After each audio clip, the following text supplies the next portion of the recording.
A few years ago, a new germ, a virus called COVID-19, started to spread around the world. It was very small, so small you could not see it without a very strong microscope.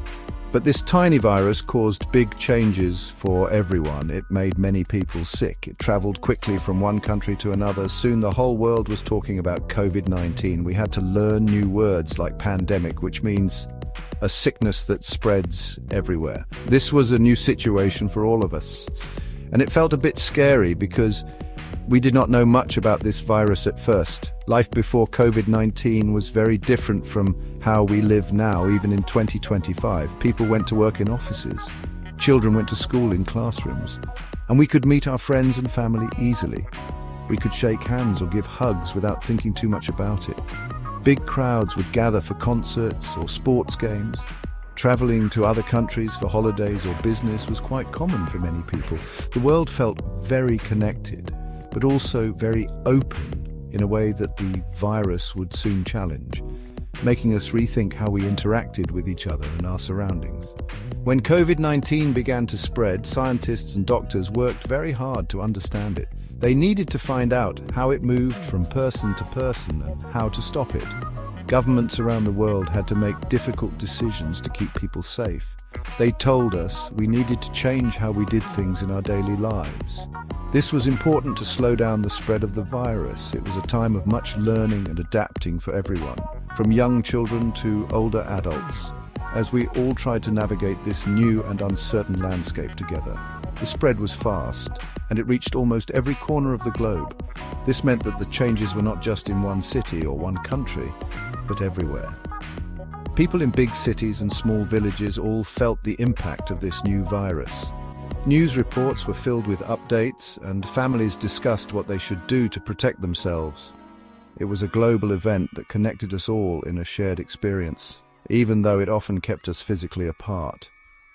The memory of those early days still shapes many aspects of our lives today.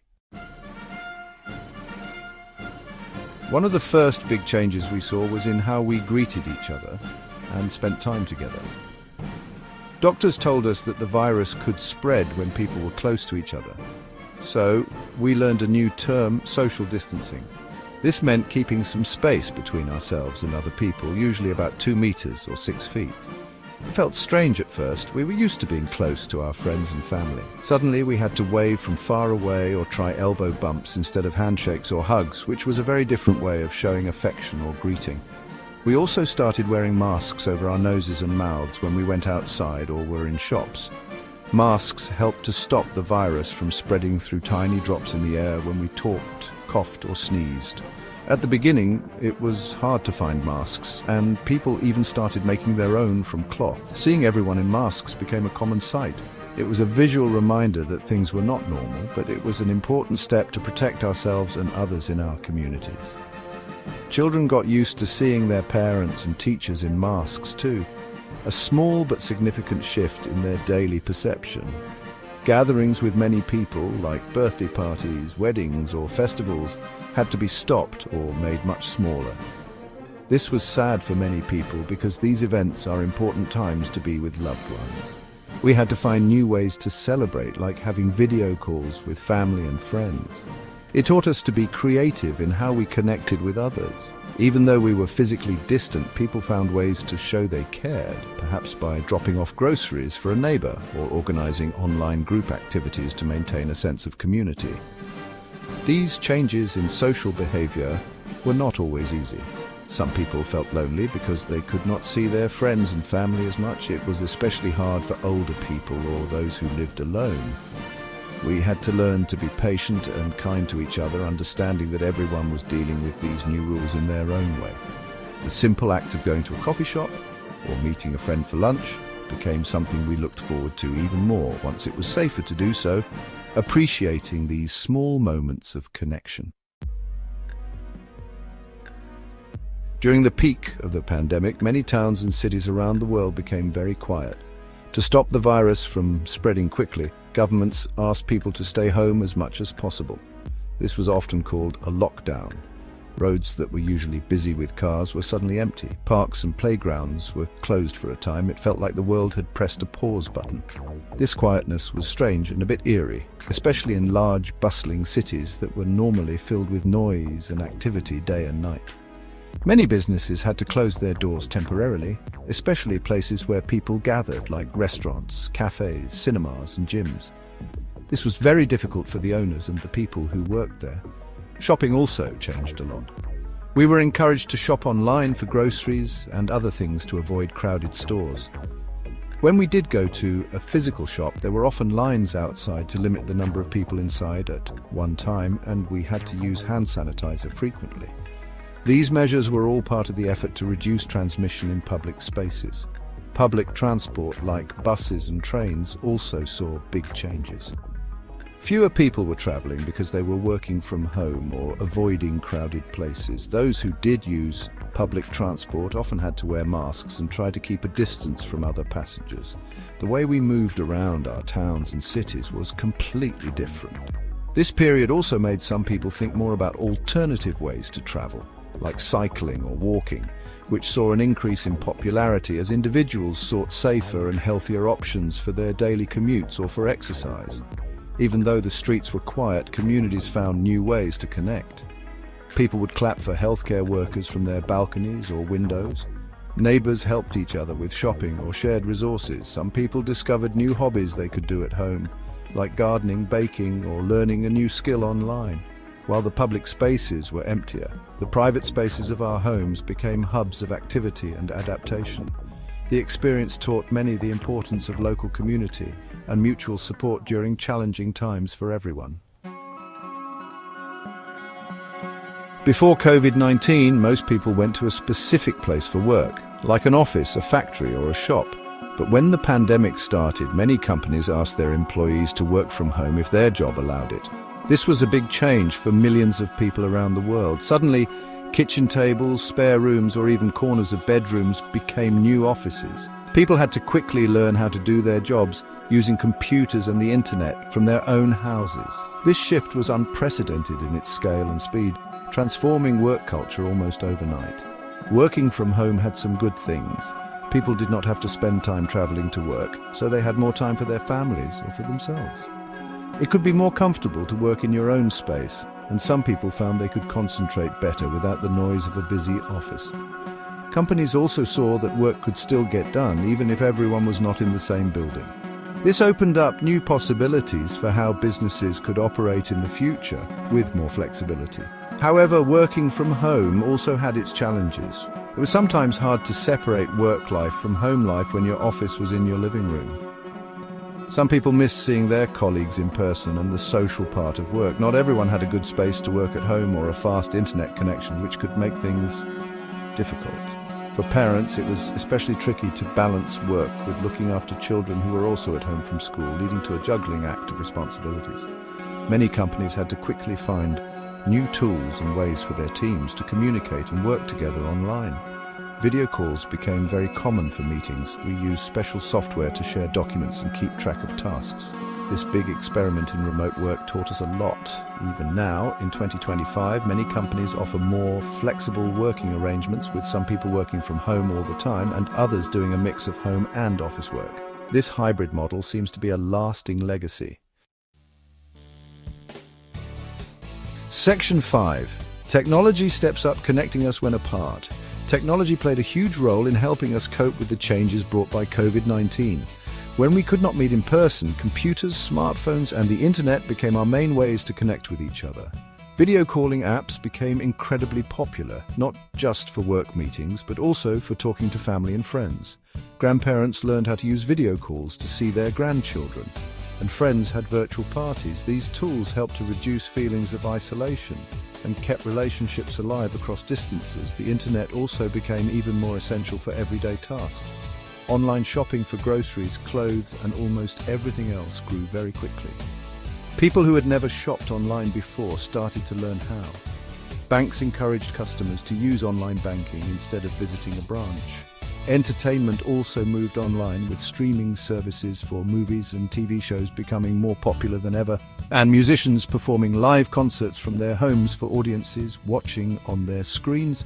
This digital shift accelerated trends that were already underway, but at a much faster pace. For businesses and schools, technology was the key to continuing their operations. Cloud computing allowed people to access their work files from anywhere. Collaboration platforms helped teams work together on projects even when they were in different locations. Educational websites and apps provided lessons and resources for students learning at home. While not a perfect substitute for in-person interaction, these technological solutions were vital in preventing a complete standstill in many sectors of society and the economy during the most restrictive periods of the pandemic. However, the increased reliance on technology also highlighted some problems. Not everyone had equal access to fast internet or modern devices. This digital divide meant that some people found it harder to work or learn from home. There were also concerns about spending too much time looking at screens and the importance of online safety.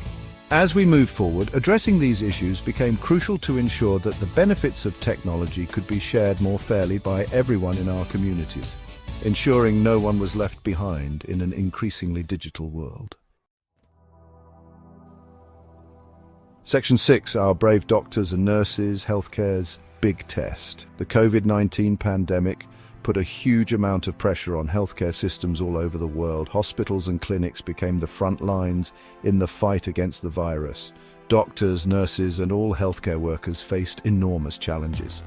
They worked very long hours, often in difficult and dangerous conditions, to take care of the large numbers of sick patients. They had to learn quickly about the new virus and how to treat it, often with limited resources and information in the early stages. Their dedication and bravery were truly inspiring. One of the biggest tasks for healthcare systems was to quickly increase their capacity to care for so many seriously ill people. This meant creating more hospital beds, especially in intensive care units, and getting more ventilators, which are machines that help people breathe. Temporary hospitals were even set up in some places, like convention centers or parks. There was also a great need for personal protective equipment, or PPE, like masks, gloves and gowns, to keep healthcare workers safe while they cared for patients infected with the highly contagious virus. Public health officials played a vital role in guiding us through the pandemic. They worked to track the spread of the virus, organize testing, and provide information to the public about how to stay safe. They explained the importance of things like hand washing, wearing masks, and social distancing. Later, when vaccines were developed, public health teams organized the huge effort of vaccinating millions of people. This work was essential in helping to control the spread of the virus and protect communities from its worst effects. The pandemic also highlighted the importance of investing in public health and being prepared for future health crises. We learned that strong healthcare systems are crucial for the well-being of everyone. It also showed us how quickly scientists can work together to develop new treatments and vaccines when there is a global effort. Even today, in 2025, the lessons learned during COVID-19 continue to shape how we approach healthcare, with a greater focus on pandemic preparedness, research, and supporting our invaluable healthcare professionals who serve our communities. Section 7, School at Home, Learning in Different Ways. Education also saw massive changes because of COVID-19. To help stop the virus from spreading, schools, colleges, and universities in many countries had to close their physical buildings. This meant that millions of students, from young children to university students, suddenly had to learn from home. Teachers had to quickly adapt their lessons for online learning, using video calls, educational websites, and digital materials. This was a brand new experience for most students, teachers, and parents, presenting a steep learning curve for everyone involved. Online learning, sometimes called remote schooling or e-learning, had some advantages. It allowed education to continue even when students could not be in the classroom. Some students enjoyed the flexibility of learning at their own pace. Technology provided access to a wide range of resources and new ways to learn, like virtual field trips or interactive simulations. However, it also brought significant challenges. Not all students had access to a reliable computer or internet connection, making it difficult for them to participate fully in online classes from their homes. Many students found it hard to stay focused and motivated when learning at home. They missed the social interaction with their classmates and the direct support from their teachers in a physical classroom setting. Parents often had to take on a bigger role in helping their children with schoolwork, which could be stressful, especially if they were also working from home. Teachers worked incredibly hard to support their students remotely, but it was a difficult situation for everyone involved in the educational process, from kindergartners to those pursuing higher education. As schools gradually reopened, they often looked different. There were new rules about hygiene, like frequent hand washing, and sometimes students had to wear masks or sit further apart in classrooms. Some schools adopted a hybrid model, with students spending some days learning at school and some days learning at home. The pandemic has made educators think more about the role of technology in education and the importance of supporting students' well-being, not just their academic learning. These experiences continue to influence how we approach teaching and learning in 2025. Section 8. Finding strength and new ideas in tough times. The COVID-19 pandemic brought many difficulties and challenges for people all over the world. Many individuals faced health worries, not just for themselves, but for their loved ones. The economic impact was also significant, with many people losing their jobs or businesses struggling to survive. The changes to our daily routines and the lack of social contact led to increased feelings of stress, anxiety, and loneliness for some. It was a period that tested our resilience and forced us to confront uncertainties we had never experienced on such a global scale before. However, amidst these challenges, we also saw many opportunities and positive changes emerge. Communities came together in remarkable ways. Neighbors helped each other with shopping, errands, or simply offering support. There was a greater appreciation for essential workers, not just in healthcare, but also those in supermarkets, delivery services, and public transport, who kept society functioning. People found new ways to connect and support each other, often using technology to bridge physical distances, fostering a sense of solidarity in the face of a shared crisis.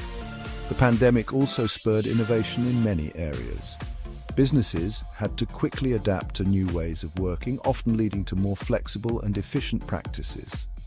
There was a rapid acceleration in the development and adoption of digital technologies, from remote working tools to online retail and telehealth services. Scientists around the world collaborated at an unprecedented speed to understand the virus, develop tests, and create effective vaccines. This showed what can be achieved when humanity focuses its collective energy on solving a common problem. Furthermore, the slower pace of life during lockdowns for some people provided an opportunity for reflection. Many re-evaluated their priorities, focusing more on family, health, and well-being. There was a renewed interest in hobbies, learning new skills, and spending time in nature where possible.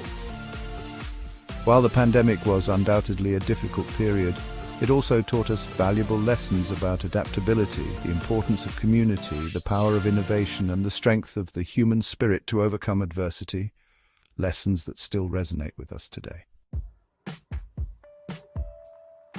Section 9. Living with the changes our world today in 2025. As we look around in 2025, it is clear that the COVID-19 pandemic has left a lasting mark on our world. Many of the changes that happened quickly during the crisis have become part of our new normal. For example, flexible working arrangements are much more common now. Many companies allow employees to work from home some or all of the time, realizing that productivity can be maintained, and it can improve work-life balance for many. Video calls for meetings, even for colleagues in the same city, are no longer unusual but a standard practice. Our awareness of public health and hygiene is also much higher. People are generally more conscious about washing their hands, covering coughs and sneezes, and staying home if they feel unwell. While widespread mask mandates have eased in many places, it's not uncommon to see people choosing to wear masks in crowded indoor spaces, especially during flu season. Healthcare systems have also learned valuable lessons and have better plans in place for dealing with infectious disease outbreaks, focusing on preparedness and rapid response capabilities. The way we socialize and use public spaces has also subtly shifted. While large gatherings are back, there's often a greater appreciation for smaller, more intimate get-togethers. Online shopping and digital services continue to be popular, but there's also a renewed appreciation for local businesses and community spaces. In education, technology remains an important tool, but the focus has returned to the value of in-person interaction, with digital tools now supplementing rather than replacing traditional methods for most learners. The experience highlighted the irreplaceable nature of face-to-face human connection. The COVID-19 pandemic was a shared global experience that taught us many lessons about resilience, community, and the importance of science and healthcare. It showed us how quickly our world can change, but also how adaptable we can be. While some effects were challenging, others opened doors to new ways of thinking and living. As we move forward, we carry these lessons with us, hopefully building a world that is more prepared, more flexible, and more appreciative of the connections that bind us all together in our shared humanity.